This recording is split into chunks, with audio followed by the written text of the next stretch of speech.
Om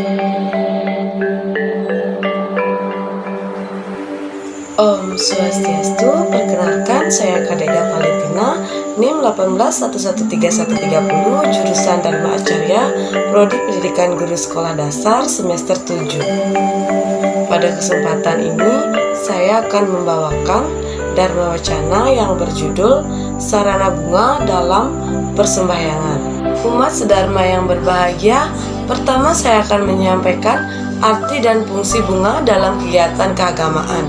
Bunga memiliki dua fungsi yang penting dalam suatu upacara, yaitu berfungsi sebagai simbol Tuhan atau Siwa dan sebagai sarana persembahan.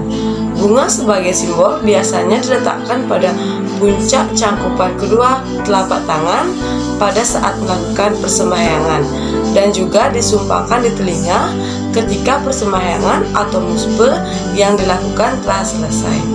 Sedangkan bunga sebagai sarana persembahan, maka bunga itu digunakan untuk mengisi upakara atau sesajen yang akan dipersembahkan kepada Tuhan atau para leluhur seperti pada canang, kuangen, dan lain sebagainya. Hampir semua upakara atau banten mengandung atau berisi bunga, baik itu persembahan dari yang sederhana atau tingkat niste sampai yang tingkat utama dalam melaksanakan panciannya.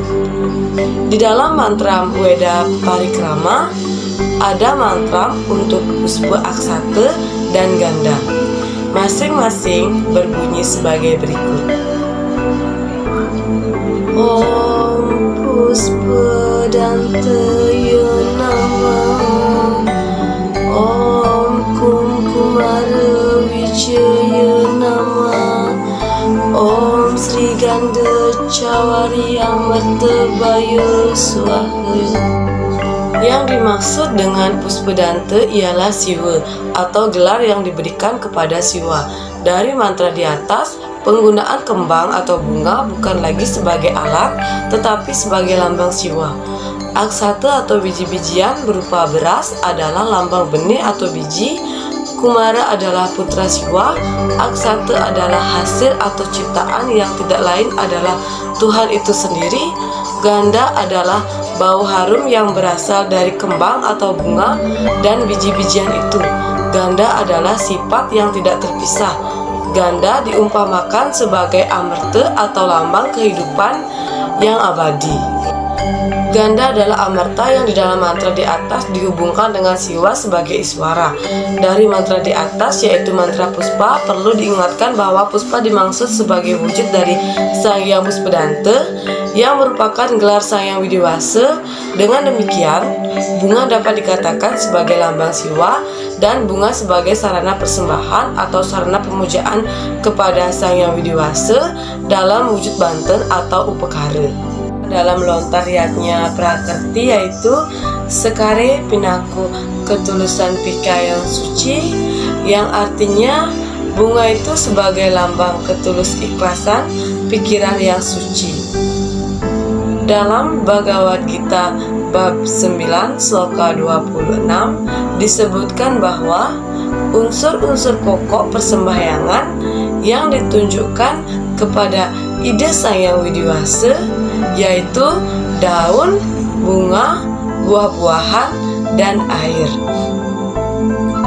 Pratam puspam palam toyam yume bhaktaya prayachati tad aham bhaktiupatam asnami prayatmana. Artinya, siapapun yang dengan kesungguhan mempersembahkan kepadaku daun, bunga, buah-buahan, atau air, persembahan yang didasari oleh cinta dan keluar dari lubuk hati yang suci, aku akan terima. Dari penjelasan Sri Krishna sebagai awatara Wisnu mengenai unsur-unsur pokok dari persembahyangan yang kemudian berkembang di Bali menjadi bentuk upakara.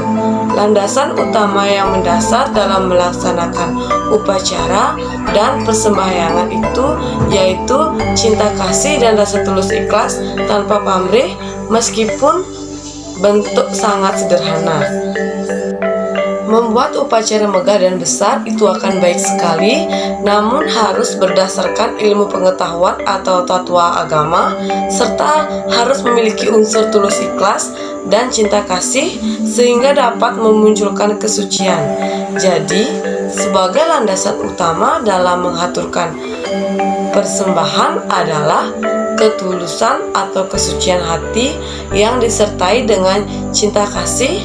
Walaupun persembahannya sederhana, yaitu dengan sekuntum bunga, apabila dilandasi dengan cinta kasih yang menyertainya, maka persembahan yang demikianlah yang diterima oleh Sang Hyang Widi-Wasa.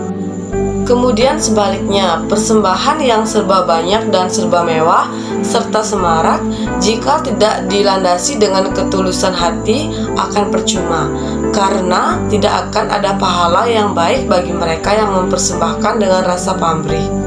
Umat sedharma yang berbahagia, bunga yang baik digunakan untuk persembahyangan haruslah sesuai dengan sastra Hindu serta memiliki nilai kesucian. Dengan demikian, perlu dipilih bunga yang baik untuk digunakan sebagai persembahan atau sarana pemujaan maupun dipakai sebagai sarana upacaranya. Secara umum, bunga yang baik digunakan antara lain bunga yang mekar, bunga yang harum baunya, bunga yang indah warnanya, bunga yang tidak mudah layu, bunga yang tidak tua atau kering, serta bunga yang lainnya yang memenuhi syarat-syarat kesucian. Perlu diingatkan, bunga sebagai sarana dalam upacaranya sebelum digunakan hendaknya terlebih dahulu diperciki tirta pengelukatan agar terbebas dari segala jenis kekotoran dan maling. Melihat pentingnya peranan bunga dalam kegiatan keagamaan, maka marilah kita mengaturkan bunga yang sesuai dengan ajaran agama Hindu seperti yang telah saya sampaikan tadi, supaya jatusan rasa bakti kita kehadapan ide Sang Hyang Widi-Wasa diterima oleh beliau dan menciptakan kebahagiaan, ketentraman, dan kedamaian bagi kita semua. Demikianlah yang dapat saya sampaikan pada kesempatan ini. Kurang lebih saya mohon maaf yang sebesar-besarnya, dan akhir kata saya tutup dengan Paramasanti. Om Santi.